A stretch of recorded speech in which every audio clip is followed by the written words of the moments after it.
할렐루야. 오늘도 거룩한 주일에 찾아 나오신 성도 여러분에게 하나님의 신령한 은혜와 능력이 함께하길 주의 이름으로 축원합니다. 오늘 먼저 본문 말씀을 한번 잠깐 읽어보도록 하겠습니다. 다 같이 한번 읽겠습니다. 시작. 그 일 후에 하나님이 아브라함을 시험하시려고 그를 부르시되 아브라함아 하시니 그가 가로되 내가 여기 있나이다. 여호와께서 가라사대 내 아들 내 사랑하는 독자 이삭을 데리고 모리아 땅으로 가서 내가 내게 지시한 한 산 거기서 그를 번제로 드리라. 아멘.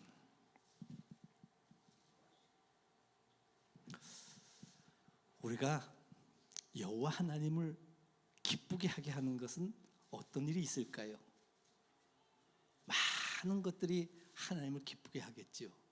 근데 히브리서에 보게 되면 바로 믿음이 없이는 하나님을 기쁘게 할 수 없다라고 했습니다. 우리에게 믿음이 있어야 되는 거예요. 그 믿음에 대해서 말씀하시면서 하나님께 나아가는 사람은 하나님께서 실제로 있는 것을 알고 있다는 것입니다. 그리고 그분한테 나가기만 하면 그분이 상 주심을 우리가 알고 있습니다. 그 상이 뭘까요? 보상한다는 의미입니다. 무엇을 보상할까요? 바로 하나님의 아는 일에 우리에게 믿는 자에게 준다는 것입니다. 우리가 하나님의 이름을 아는 것 자체가 그분이 최고의 우리에게 은혜를 주시는 거예요. 하나님을 아는 것. 그리스도인들의 제일 기쁨은 뭡니까? 하나님을 아는 거잖아요. 그래서 그분 앞에 우리가 예배를 드리러 나온 것입니다. 성경은 우리에게 믿음에 대해서 너무나도 강조하고 우리를 가르치려고 합니다. 도대체 믿음이 뭐길래 그 믿음에 대해서 얘기를 하고 있는 거예요. 우리가 하도 믿음 얘기를 들으니까 좀 그냥 한쪽 귀로 듣고 한쪽 귀로 흘리는 거예요. 근데 이 믿음이 굉장히 중요하거든요. 그럼 믿음을 하게 되면 믿음의 조상 아브라함을 생각할 수 있잖아요. 그게 아브라함을 얘기하는데 로마서 4장에 보면 아브라함이 할례를 받지 않은 자로서 믿는 모든 자에게 바로 믿음의 조상이 됐다 그랬어요. 그러면 모든 자라는 건 뭡니까? 바로 유대인이나 헬라인이나 이방인이나 할 것 없이 믿는 자의 조상이 된다는 거예요. 그러면서 갈라디아에서는 그런즉 믿음으로 말미암은 자들은 아브라함의 아들이라 그랬어요. 왜? 아브라함이 나의 조상이기 때문에 아브라함의 아들이 내가 된다는 거예요. 그 말씀을 하신 것입니다. 그러면 여호와 하나님이 아브라함을 부르실 때 아브라함의 믿음은 과연 어떠한 믿음이었을까? 우리는 이 생각에 아브라함은 믿음이기 때문에 그분이 믿음이 계속 좋은 걸로 다 알고 있습니다. 근데 오늘 말씀을 통해 가지고 아브라함의 믿음에 대해 가지고 여호와 하나님께서 아브라함을 통해서 우리에게 그 믿음이 어떤 것인지 하나님의 뜻과 하나님이 원하시는 것에 대해 가지고 진정한 믿음에 대해서 우리를 가르치고 있다는 것입니다. 창세기 12장에 보면 아브라함을 처음 부르실 때 너는 본토 친척 아비집을 떠나 내가 너에게 지시한 땅으로 가라 그랬습니다. 그리고 약속하기를 내 이름을 창대케 하고 내가 복의 근원이 되리라 그랬습니다. 복의 내용은 땅과 자손을 주어 큰 민족을 이룰 것을 약속하셨습니다. 참 놀라운 축복입니다. 아브라함의 나이가 이때 75세였습니다. 복을 좋아하는 것은 인간이라면 과거나 지금이나 다 좋아합니다. 우리 역시 복음을 듣고 과거의 삶에서 떠나갔습니다. 바로 본토 친척 아비집을 다 떠난 것입니다. 내가 세상에서 익숙하던 자리에서 믿음의 자리로 옮겨진 것입니다. 눈에 보이는 세상에서 보이지 않는 약속의 말씀을 쫓아 우리는 가고 있습니다. 내가 중심이던 삶에서 하나님이 중심이 된 삶을 우리가 살고 있다는 것입니다. 우리가 다 이렇게 본토와 친척과 아비집을 떠났습니다. 이렇게 변화의 교회에 다니며 성도의 삶을 살고 있는데 교회에 나오는 많은 성도가 주님 앞에 구하는 것이 있습니다. 현실의 삶 속에서 나의 자녀와 직업과 사업과 모든 물질과 건강을 위해서 우리가 기도를 하고 있다는 것입니다. 그런데 하나님은 어떤 믿음을 가진 자에게 어떤 복을 주실까요? 그것이 오늘 말씀을 듣는 핵심인 것입니다. 하나님은 아브라함을 약속한 복은 땅과 자손을 주어 큰 민족을 이루게 해주겠다고 약속하셨습니다. 큰 민족을 이룬 데는 조건이 있습니다. 거기에는 자손, 즉 자녀가 있어야 되는 것입니다. 이때부터 아브라함의 믿음의 여정을 볼 수가 있습니다. 창세기 15장에 보니까 엘리에셀에 대한 얘기가 나옵니다. 여호와 말씀이 이상 중에 아브라함에게 말씀하셨습니다. 아브라함아, 두려워 말라. 나는 내 방패여 너희 지극히 큰 상급이라 그랬습니다. 이 의미는 나는 너의 보호자고 너의 모든 것을 공급하는 자라는 것입니다. 이때 아브라함이 주 여호와여 내게 무엇을 주시려 하시나이까? 나는 자식이 없으니 나의 상속자는 이 다멕 사람 엘리에셀이라고 얘기합니다. 엘리에셀은 누구냐 하면은 아브라함의 집에서 신뢰받는 종으로서 집안의 관리자인 것입니다. 이 다멕 사람, 이 사람이 나의 상속자가 될 것이라고 합니다. 다른 것은 죽어도 소용이 없습니다. 나는 자식이 없다는 것입니다. 주께서 나에게 씨를 주지 않았으니 집에서 키운 자가 내 상속인이 될 거라고 얘기하고 있습니다. 아브라함은 자신이 보고 생각한 것을 그대로 얘기하고 있는 것입니다. 이때가 창세기 12장에서 말씀하신 이후에 약 10년이 다 되었을 때인 것입니다. 우리 인간은 어떤 약속을 받으면 그것이 금방 되길 바라잖아요.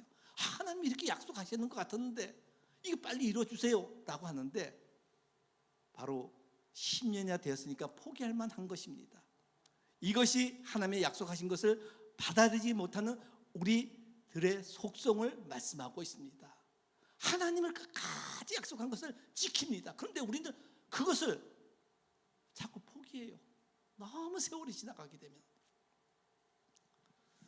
민수기 11장에도 모세는 하나님의 말씀을 믿지 못한 것이 있었습니다.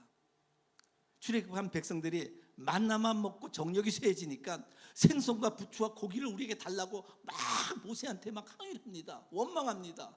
그때 여호와 하나님께서 모세에게 얘기합니다. 야, 너의 백성들이 너에게 얘기한 걸 내가 다 들었다. 내가 내일 이맘때 하루 이틀이 아니라 한 달을 고기를 먹게 해주겠다라고 얘기합니다.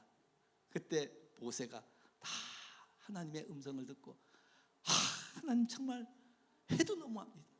지금 나하고 데려온 사람이 60만 명인데 이들에게 양떼와 소떼를 잡은들 그것이 족하겠습니까? 아니면 바다에 고기를 다 모은 즉 족하겠습니까? 60만 명이에요. 근데 내일 하루 이틀이 아니라 한 달간 고기를 먹게 해주겠다는 거예요. 그것도 광야에서. 믿을 수가 없는 거예요. 여호와께서 여호와의 손이 짧아졌느냐? 이제 내 말이 너에게 응한 것을 버리라. 그리고 그 다음날 동풍을 불러가지고 바다에 바람을 불어가지고 메추라기를 몰아주는데 하루길 되는 지면 위에 2규빗 약 한 90cm니까 한 1m 정도 되니까 한 하루길 정도를 쫙 메추라기가 깔리게 해주었습니다. 신약복음서에서도 사복음서 마태, 마가, 누가, 요한복음에도 이런 예수님과 제자와 대화를 나눈 것이 나옵니다. 거기에 보게 되면 예수님의 말씀을 듣기 위해서 광야에 사람들이 많이 모였어요. 그때 제자들이 얘기합니다. 이제 저물었으니까 저들이 배가 고플 테니까 동네 가서 뭐 좀 사 먹게 해주세요. 돌려보내세요 라고 하니까 그럴 필요 없다. 너희들이 먹을 걸 주라 그랬습니다. 그때 빌립이 뭐라 그럽니까? 아니 저 사람들한테 먹을 걸 주라고요? 우리가 조금씩 주더라도 한 200데나리온이 있어야 되고 그 떡을 어디서 사서 저들에게 먹일 수가 있겠습니까? 라고 얘기했습니다. 바로 주님께서 친히 어떻게 하실 줄 아시고 빌립을 시험하고자 하였다라고 기록이 되어 있습니다. 그때 안드레가 어린아이가 가지는 보리떡 5개와 물고기 2마리를 가져서 이 조그만 것이 이 많은 무리에게 군중에게 어떻게 나눠줄 수가 있겠습니까? 라고 내놨습니다. 그때 주님이 그것을 축사하시고 먹인 사람이 장정만 5,000명이니까 어린아이와 여자까지 합하면 한 2만 명 정도 돼요. 그들에게 다 먹이고 나도 시큼 먹이고 나서도 12광주리가 남았다는 것입니다. 우리가 인간으로 보는 관점에서 자꾸 보게 되면, 하나님의 말씀을 대하게 되면 우리가 그 하나님의 그 능력을 우리가 체험할 수가 없다는 것입니다. 나의 삶에서도 내 생각과 보이는 것으로 판단하고 있지는 않았습니까? 하나님의 말씀을 내 생각과 판단하면 절대로 믿음이 성장할 수 없다는 것입니다. 하나님의 말씀을 온전히 믿으려면 이러한 한계가 깨어져야만 하나님의 말씀을 믿을 수가 있는 거예요. 내 생각과 내 모든 경험을 봐서 이건 아니야, 이 말씀은 안 맞아, 나한테 어떻게 그런 일이 있을 수가 있어 라고 하면은 그 응답을 못 받아요. 하나님의 능력을 체험할 수가 없는 것입니다. 4절에 여호와께서 그 사람이 내 상속자가 아니다, 이거예요. 엘리에셀이 아니라는 거예요. 내 몸에서 날 자가 내 상속자가 되리니 아브라함이 이끌어 밖을 데리고 나서 이 무뼈를 봐라, 이 별과 같이 이 많은 사람이 너의 자손이 될 것이라고 얘기해 주었습니다. 그리고 창세기 16장에 갑니다. 창세기 16장에서 아브라함이 내 몸에서 날짜를 이루기 위한 한 가지 방법을 생각한 사건이 나옵니다. 하루는 아브라함의 아내 사레가 기발한 아이디어를 냅니다. 아브라함에게 말하기를, 여호와께서 나에게 자식을 주지 않으니까 내 종 여종 하갈이 있지 않습니까? 그 하갈을 통해서 내가 자식을 얻을 수 있게끔 해달라고 얘기합니다. 그러니까 아브라함이 가만히 생각하면 왜 진작 이 생각을 못했을까? 이때가 바로 85세가 된 때예요. 왜 이 생각을 제때 못했을까? 맞아, 네 말이 맞아. 그래서 하갈하고 잠을 잤어요. 그때 나온 아들이 이스마엘인 것입니다. 여호와께서 말씀한 대로 내 몸은 어떤 의미를 가지고 있을까요? 내 몸에서 날짜가 라고 얘기했습니다. 내 몸은 창세기 2장 24절을 한번 같이 읽어보겠습니다. 시작. 그러므로 그 아내와 연합하여 둘이 한 몸을 이룰 것이다. 이건 아브라함의 한 사람 몸이 아니에요. 너와 사레를 통해서 그가 날 것이라고 얘기한 것입니다. 시편에도 보게 되면 복 있는 사람은 악인의 꾀를 쫓지 아니하고 죄인의 길에 서지 아니하고 오만한 자의 자리에 앉지 않는다라고 얘기했습니다.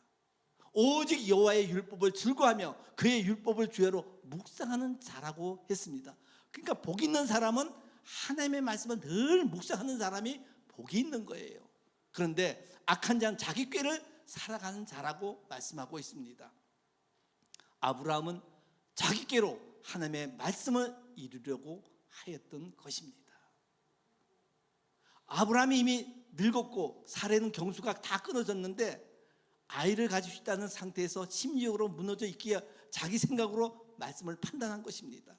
하나님의 말씀을 모르는 것도 아니고 그 말씀을 자기 방식으로 적용한 것입니다. 하나님의 말씀은 성령의 인도가 아니면 자기 방식으로 생각할 수밖에 없다는 거예요. 우리가 말씀을 볼 때마다 이 말씀 볼 때 맞아, 이거 내 생각은 맞아. 그게 아니라 성령이 가르쳐 줘야 되는데 자기 생각으로 한다는 거예요. 우리 요나서를 보게 되면 여호와께서 요나에게 말씀하셨잖아요. 너 일어나서 저 니느웨 성에 가가지고 그들에게 너희들 죄악이 관영하기 때문에 내가 벌을 내리겠다고 가서 외쳐라 라고 했는데 요나가 가기 싫었어요. 자기 마음엔 이미 가기가 싫은 거예요. 그게 욥바에 가가지고 욥바에 가서 딱 보니까 마침 다시로 가는 배가 거기 있는 거예요. 내가 어떻게 다시로 갈 줄 알았고 여기에 배를 놔뒀을까 하고 그 배를 타고 갔습니다. 어떻게 됐죠? 풍랑이 일어났어. 풍랑이니까 이 풍랑이 누구 때문에 그런 것인가 봤더니까 그러니까 요나 때문에 그렇다는 거예요. 나를 물속에 던지라 그랬어요. 그 물속에 던지니까 큰 고기 와서 제가 삼켰어요. 요나가 물고기 뱃속에 들어가서 하나님 앞에 얼마나 회개했습니까? 회개하고 기도하니까 물고기가 토해가지고 다시 니느웨 성으로 간 적이 있습니다. 그들이 회개를 했습니다. 나에게도 하나님의 말씀을 내 뜻대로 해석하다가 내 뜻대로 하다가 요나가 만난 물고기처럼 그런 굴 속에 들어가가지고 정말 어렵고 눈물 흘리며 기도한 적은 없었습니까? 이것이 잘못 생각하게 되면은 말씀을 내 뜻에 맞게끔 해석해가지고 맞아, 이것이야 내 뜻으로 해석하게 되면 잘못하면 그러한 고난의 길도 갈 수가 있다는 것입니다. 사단은 자기를 광명의 천사로 과장해서 우리에게 하나님의 말씀을 이용하여 자기 생각을 합리화시킬 때가 너무나도 많다는 것입니다. 우리가 성경을 읽을 때 그렇게 봐야 되는 거예요. 이것이 나에게 주는 말씀이야 라고 자기 생각에 맞춰서 자꾸 맞춰간다는 것입니다. 우리가 하나님의 말씀을 보고 들을 때 기록된 말씀의 뜻이 무슨 뜻인지 깊이 알아야만 그 말씀을 이해해 나갈 수가 있습니다. 마태복음 4장에도 예수님께서 마귀에게 시험을 받으러 광야에 가셨잖아요. 그때 마귀가 예수님에게 얘기합니다. 내가 하나님의 아들이거든 여기서 뛰어내려 보아라. 그러면 하나님이 너를 위하여 그 천사를 명해서 너의 발을 받쳐가지고 너의 발이 그 돌에 닿지 않게끔 해주겠다는 거예요. 마귀도 하나님의 말씀을 이용한다는 것입니다. 때로는 우리 삶 속에 하나님의 말씀을 이용해가지고 그릇된 길로 하나님의 원하는 길로 가는 것이 아니라 하나님의 반대되는 길로 자꾸 갈 수 있게끔 마귀도 우리를 말씀을 통해가지고 그것을 속삭여서 거짓말로 자꾸 역사한다는 것입니다. 이제 예수님은 마귀를 어떻게 물리쳤습니까? 예수께서 이르시되 기록되었을 때 주 너의 하나님을 시험치 말라 하였느니라. 말씀으로 그걸 물리친 것입니다. 우리 삶 속에도 때로는 그러한 유혹이 올지라도 말씀이 무엇인가, 하나님의 말씀이 기록된 것이 무엇인가, 이 말씀을 보아야 한다는 것입니다. 이 모든 시험이 예수 그리스도가 성령의 동일치지만 성령에 이끌려서 갔기 때문에 그런 것을 다 말씀으로 물리칠 수가 있는 것입니다. 우리가 성령이 충만하지 않으면 세상 마귀에게 자꾸 당할 수밖에 없다는 것입니다. 성경 말씀은 지금도 살아 역사하는 하나님의 말씀입니다. 우리가 고린도전서 2장 11절에서 12절 말씀을 같이 읽겠습니다. 시작. 사람의 속에 있는 영 외에는 누가 알리요? 이와 같이 하나님의 사정도 하나님 영 외에는 아무도 알지 못하느니라. 우리가 세상의 영을 받지 아니하고 오직 하나님께서 온 영을 받았으니 이는 우리로 하여금 하나님께서 우리에게 은혜로 주실 것들을 알게 하려 하심이라. 할렐루야. 성령이 있어야만 그 하나님의 뜻을 알 수가 있다는 거예요. 세상의 영을 받지 않고 하나님의 영을 받았기 때문에 그 하나님의 뜻을 알 수가 있다는 것입니다. 이제 창세기 17장에 가보니까 아브라함이 99세가 되었습니다. 여호와께서 나타나서 아브라함의 이름을 아브라함이라고 해가지고 바꿔줍니다. 아브라함 하면 높은 아버지라 그랬는데 아브라함 하면 많은 민족의 아버지라고 이름을 바꾸어줬습니다. 개인적 이름을 해서 민족 역사 속에 약속을 담은 이름으로 바꾸어줬습니다. 나의 정체성 자체가 아니라 이젠 내 약속에 서 있어야 한다라고 하나님께서 선언한 것입니다. 이름을 바꿔준 것은. 그리고 너희 중에 남자는 내가 낳은 자나 돈으로 사온 자나 다 할례를 받으라 그랬습니다. 할례는 바로 언약의 표시인 것입니다. 보이지 않는 약속을 몸에 새겨가지고 그것을 잊지 않게 한다는 것입니다. 할례를 어디다 합니까? 바로 생명을 낳는 기관에, 관련 기관에 하고 있습니다. 한마디로 해서 꽃에다 한다는 것입니다. 그 꽃에다 하는데 그거 잊지 말라는 거예요. 그런데 신약에서 이 할례를 더 깊게 설명하였습니다. 진짜 할례는 몸이 아니고 마음의 할례를 받으라고 얘기하고 있습니다. 몸이 아니에요. 마음의 할례. 언약이 단순한 말이 아니라 삶 존재 자체를 바꾸는 약속인 것입니다. 내 삶의 정체성을 자체를 바꾸는 것이 할례인 것을 믿으시기 바랍니다.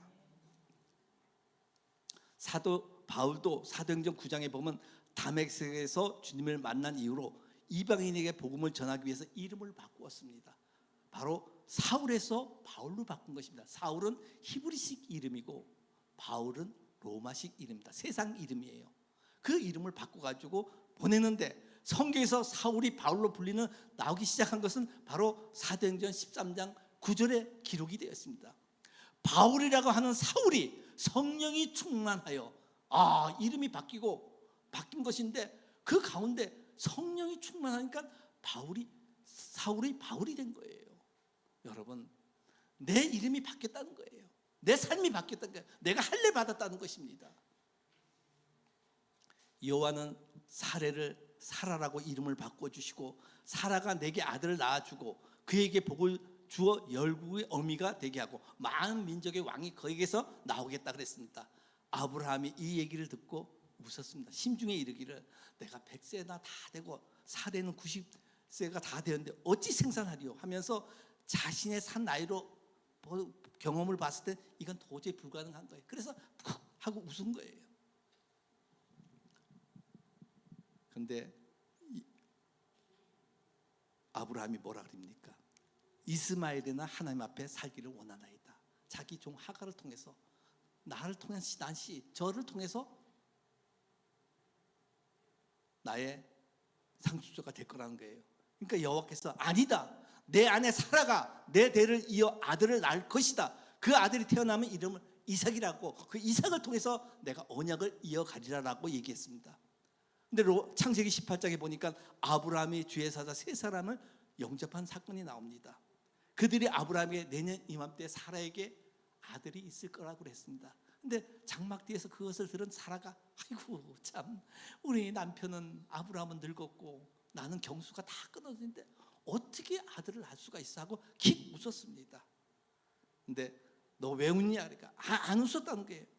여호와께서 아브라함에게 얘기하기를 여호와께서 능치 못한 일이 있겠느냐 라고 얘기합니다. 여호와께서 능치 못한 일이 있겠느냐. 모세에게 여호와의 손이 짧아졌느냐라고 말한 것처럼 여호와의 손에 능치 못할 일이 있겠느냐라고 얘기합니다. 내년 이맘때 사라에게 아들이 있으리라 했습니다. 상식적으로 의미는 아브라함과 사라는 아이를 낳기 어려운 상황에서 자손을 약속했습니다. 이것은 내 능력이 아니라 하나님의 은혜로 이루신다는 약속의 의미를 우리에게 주신 것입니다. 할렐루야. 내 능력이 아니라는 거예요. 하나님의 약속의 말씀은 너 능력으로 하는 것이 아니라 내가 이루어 주겠다고 말씀하신 것입니다.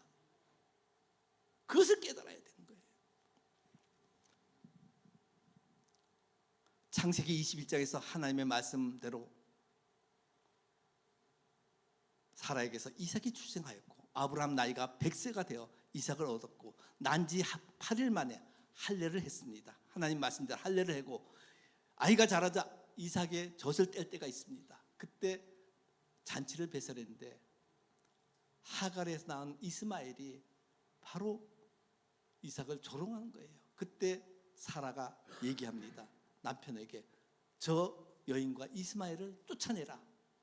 아니 내 그 준 여종하고 그 난 아들을 쫓아내라니 근심하니까 여호와 하나님께서 그렇게 하라 그럽니다. 그래서 쫓아냈어요. 그리고 이삭을 데리고 행복하게 살고 있었습니다. 근데 창세기 22장 오늘 본문에서 전능하신 하나님이 약속과 은혜를 주셨던 이삭을 번제로 드리라는 거예요. 번제가 뭡니까? 완전히 잡아서 완전히 다 하나님께 태워 드리는 거예요. 갖는 게 하나도 없어요. 하나님께 온전히 다 드리는 거예요. 많은 신앙인들이 여기서 하나님을 신망합니다. 어떻게 그럴 수가 있나? 아예 주지 말고 주었다 뺏는 것이 없다면 그 왜 줬느냐 하는 생각을 하고 있습니다. 99세 때 아브라함이 모든 능력이 끊어진 후에 오로지 하나님의 은혜로 이삭을 받은 것입니다. 은혜로 받은 것이면 내가 아니고 하나님께서 주셨는데 그렇다면 다시 하나님이 원하신다면 그것을 내 것이라고 말하면서 거절할 이유가 없는 것입니다. 하나님이 주셨으니까 하나님 것 달라면 줘야 되는 거예요. 우리의 신앙은 뭡니까? 은혜로 받았다고 하면서 내 것인 것처럼 허세를 부릴 때가 있다는 것입니다. 다시 달라고 하시면 내 것인데 안 된다고 합니다. 이미 준 것을 왜 다시 가지고 달라고 그러냐고 한탄합니다. 모든 물질도 그렇습니다. 왜 이렇게 내 물질을 다 걷어갑니까? 왜 내 자녀를 다 걷어갑니까? 왜 나에게 이런 일이 있게 합니까? 라고 하나님은 원망합니다. 그런데 다시 달라고 하면 내 것이란 안 된다고 합니다. 감정이 상했기 때문에 그렇습니다. 그런데 신앙적으로 곰곰이 생각하면 하나님이 옳지만은 내 감정은 안 된다는 거예요. 맞아, 하나님께 맞아. 근데 나는 안 돼. 감정에 허락지 않는 거예요. 우리는 하나님이 주신 신앙의 절대적 복이 무엇인지 이 의미를 알기 위해서 모리아 산에서 이루어진 또 다른 사건 하나 우리가 들어야 됩니다. 그래야만 하나님이 인정한 아브라함의 믿음과 복에 대해서 우리가 이해할 수가 있다는 것입니다. 다윗의 범죄한 사건이 두 가지가 있죠. 뭐가 있죠? 하나는 자기 신하 우리아의 아내 바세바가 간음한 것이고, 두 번째는 백성들의 수를 계수한 사건이 있었습니다. 역대상 21장에 보면 백성들의 수를 세는데, 백성들의 수를 셀 때는 오직 전쟁할 때만 수를 세었어요. 무슨 족속 무슨 족속 몇 명 하고, 또 하나님이 명하실 때 계수해라 하는 그 숫자를 셌댔는데, 이 수를 세는 건 하나님을 의지하지 않고 자신이 가진 것을 의지하기 위해서 셌던 것입니다. 내가 이만큼 백성을 거느리고 있는데 라고 과시하기 위한 것입니다. 평생 하나님의 은혜로 살았던 다윗이 노년에 그것을 자기 것이냐, 자기가 이룬 것처럼 그렇게 계수하고 있었던 것입니다. 하나님은 그 일로 이스라엘 징계를 내렸는데 나라에 온역을 내리셨고, 이스라엘 백성이 순간에 7만 명이나 죽었습니다. 7만 명, 엄청난 숫자가 죽은 것입니다. 그래서 실수도 하지만 하나님께서는 우리에게 돌이킬 수 있는 길도 열어주고 있다는 것입니다. 역대상 21장에 보게 되면 여호와의 사자 갓에게 불러가지고 너 다윗에게 가서 이렇게 얘기해라. 다윗에게 가서 여부 사람 오르난의 타작 마당에서 여호와를 위하여 단을 쌓으라고 얘기했습니다. 제단을 쌓으라는 것입니다. 그래서 역대상 21장 22절에 보니까 다윗이 오르난에게 얘기합니다. 이 타작 마당을 나에게 팔라. 내가 거기서 여호와께 단을 쌓아야 우리 온역이 이게 그칠 수 있다라고 얘기하니까 오르난이 뭐라 그럽니까? 그럴 필요 없습니다. 내 이걸 다 드리겠습니다. 소들은 번제로 드리고 곡식 떠는 기계는 화목제로 드리고 밀은 소제물로 내가 드릴 테니까 다 그렇게 하십시오. 아니다. 내가 하나님께 드리는 것을 내가 그렇게 할 수 없다. 내가 물질을 주고 사겠다. 물질 주고 사가지고 그 번제를 드렸습니다. 여호와를 위하여 단을 쌓고 번제와 화목제를 드렸더니까 여호와께서 하늘로서 번제단 위에 불을 내려서 응답하셨습니다. 온역이 다 그쳐버렸습니다. 하나님의 은혜로 주신 것을 자기 것이라고 교만한 죄를 지었으나 죄를 회개하고 다시금 믿음을 고백할 장소인 오르난의 타작마당이 피의 대가를 지불하고 하나님께로 돌아온 그 장소가 바로 그 장소인 것입니다. 이것이 바로 오늘 아브라함이 갔던 모리아 산과 오르난의 타작마당과 어떤 관계가 있는지 역대하 3장 1절에 잘 기록되어 있습니다. 한번 같이 읽겠습니다. 역대하 3장 1절 같이 읽겠습니다. 시작. 솔로몬이 예루살렘 모리아 산에 여호와의 전 건축하기를 시작하니 그곳은 전에 여호와께서 그 아비 다윗에게 나타난 곳이라. 여부 사람 오르나의 타작마당에 다윗이 정한 곳이라. 야, 이상하게 이삭을 드리러 갔던 산이 모리아 산인데 그곳에 여호와의 전을 건축하는데 그것이 다윗이 산 여부 사람의 오르나 타작마당이 바로 그것이다 성전을 세운다는 것이, 이곳에 세워진 것이 바로 교회인 것입니다. 교회는 회개를 통해서 하나님과 나와의 관계를 온전히 이루는 것이 교회인 것입니다. 하나님처럼 되고자 하는 내가 죄를 범했으면 그 죄를 고백하는 것이고, 하나님 것을 내 것이라고 여긴 그 죄를 고백하고 이러한 죄에서 벗어나 하나님과의 관계 속에서 바른 관계를 회복하는 것이 바로 이 교회인 것입니다. 최초의 성전 솔로몬에 의해서 모리아 산 위에 건축된 것이 최초의 성전인 것입니다. 하나님은 아브라함에게 이삭을 요구하셨을 때 아브라함이 할례를 받았고 이름도 바뀐 때였습니다. 하나님이 말씀하신 대로 이삭을 은혜로 받은 아브라함은 하나님에 대한 절대적인 믿음을 가졌던 것입니다. 욥이 고백했잖아요. 주신 자도 여호와요, 거두신 자도 여호와요. 이게 성령이 같은 사람은 똑같은 생각을 하는 거예요. 맞아. 주신 이가 이삭을 주신 이도 하나님이시고 거둬가심도 하나님인 거야. 하나님이 이삭에 대한 당연한 권리인 것입니다. 이삭은 하나님이 아브라함의 복의 통로가 삼으려고 위해 맡기신 것이에요. 아브라함의 복의 통로가 되어서 이삭을 맡긴 것입니다. 이삭의 소유권은 하나님께 있는 것입니다. 그래서 여호와 하나님이 이삭을 번제로 드리려고 하니 아침 일찍 일어나가지고 두 사환과 자기 아들과 번제 쓸 나무를 가지고 3일 길을 걸어갔습니다. 3일 길을 걸어가가지고 거기서 멈춰서 야, 사원들 보고 너 여기 나귀하고 너희들은 여기 있어. 내가 아들 데리고 가서 제단에서 제사를 지낸 다음에 내가 오겠다라고 했습니다. 그리고 올라가는데 아들에게 짐을 지었어요. 번제단 나무를 지어가지고 올라간데 아들이 묻습니다. 불과 나무는 여기에 있는데 번제할 어린 양은 어디 있습니까? 아브라함이 내 아들아, 번제할 어린 양은 하나님이 자기를 위하여 친히 준비하시니라 라고 했습니다. 아브라함은 하나님을 믿고 경외하는 것이 무엇인지 알았던 것입니다. 하나님은 외아들 이삭에게 소망을 두지 않았습니다. 바로 아브라함은 그 외아들 이삭에게 소망을 두지 않았다는 거예요. 이삭이 아브라함의 복이 아니라 하나님 말씀 안에 있는 것이 자신에게 복이라는 것을 아는 것입니다. 할렐루야. 이 말씀은 이해가 되십니까? 이삭이 나한테 준 그것이 복이 아니에요. 내가 달라 그래서 준 그 이삭, 그것이 복이 아니라 내가 하나님 말씀 안에 있는 것이 복이라는 것입니다. 이삭이 없어도 그가 하나님 말씀 안에 있는 분 있기만 하면은 그의 복이고 복되게 살 것이고 복의 통로가 될 것이라는 거예요. 나를 통해서 복이 통로가 된다는 것입니다. 이삭을 바쳐도 전능하신 하나님은 또 다른 이삭을 줄 줄 알고 믿음의 고백을 한 것입니다.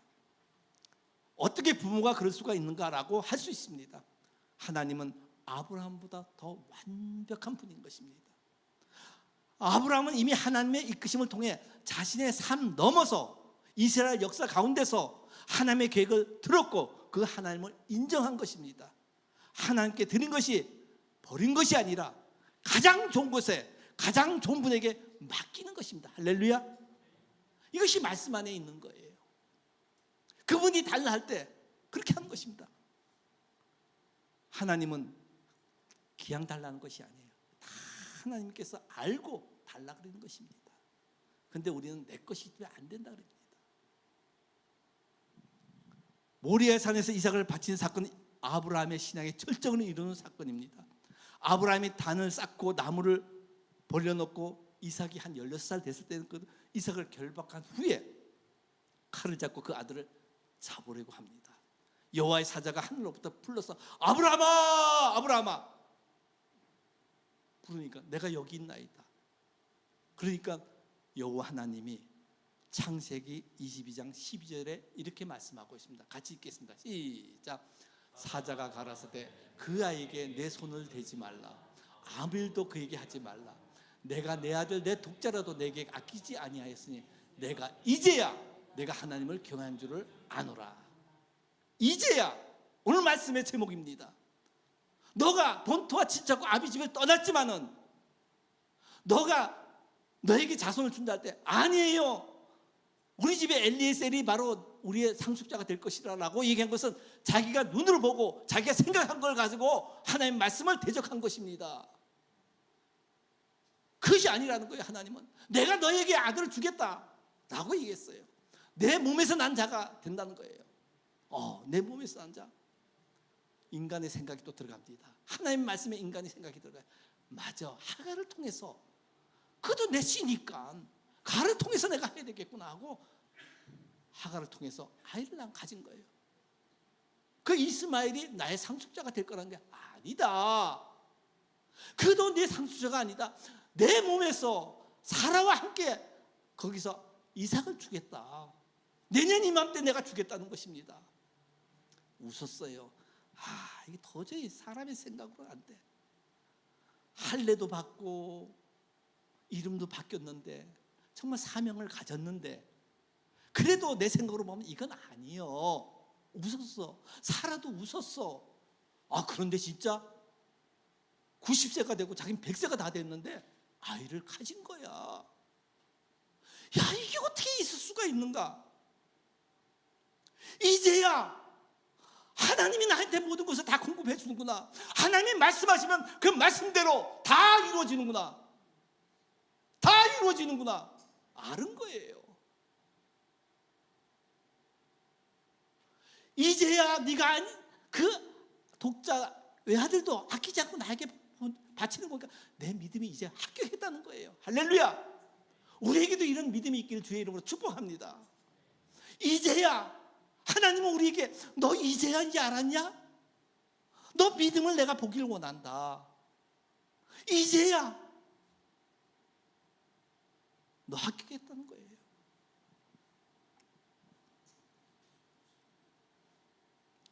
전능하신 하나님이 아브라함을 시험하여 아브라함의 믿음의 본심과 중심과 진실을 인정하여 준 것입니다. 이제 너가 날 정말 믿는구나.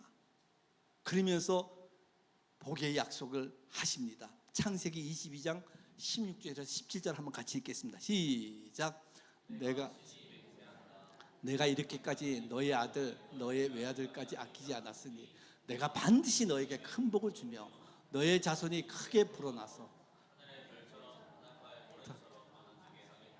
너의 자손은 원수의 성을 차지할 것이고 내가 나에게 복종하시니 세상 모든 민족이 내 자손의 복을 받게 될 것이다. 세상 모든 민족이 믿음의 조상이 되었습니다. 믿는 자는 아브라함의 자녀가 되었습니다. 그 세상 모든 민족이 너로 말미암아 복을 받게 된 거예요. 복의 통로가 아브라함을 통해서 이어가고 있는 것입니다. 그 복이 뭡니까? 하나님과 동행하는 삶입니다. 무엇보다도 내가 세상 것에 마음을 빼앗긴 것이 아니라 하나님 말씀 가운데 내가 거하기만 하면은 그분의 하는 약속이, 기도할 때마다 하나님께서 주시는 약속이 나에게 이루어짐을 믿으시기 바랍니다. 그것이 이제야 하는 아브라함에게 하나님께서 너 이제 엘리에셀도 아니고 그 모든 것이 아니다. 너에게서 날짜가 네의 상속자가 된다는 것이 깨달은 거예요. 자기는 이스마엘인 줄 알았어요. 아니에요. 하나님이 말씀하신 이삭이 나의 상속자가 된 것입니다. 그래서 그 네 씨를 통해서 내가 복을 주겠다는 거예요. 너가 믿음의 조상이 되고 또한 믿는 자는 너의 아들이 되듯이 바로 이삭을 통해서 계속 그 복을 주겠다는 것입니다. 여러분, 이러한 복을 받기를 주의 이름으로 축복합니다. 우리 모두 아브라함의 믿음을 본받아 하나님 앞에 기도할 때 이제 내가 살아도 주를 위해서 살고 이제 내가 죽어도 주를 위해 죽니 하면서 그 찬양을 우리가 함께 하면서 정말 내 삶 속에 정말 내가 가지고 있던 것, 내가 가지고 있는 달란트, 그 모든 것이 하나님이 주신 거예요. 내 자식도 하나님이 주신 거예요. 내가 가지고 있는 모든 기술도 하나님이 주신 거예요. 하나님의 영광을 위해서 쓰겠다 하면 내가 내놔야지 어떻게 합니까? 우리 다 같이 일어나셔가지고 이제 내가 살아도 찬양을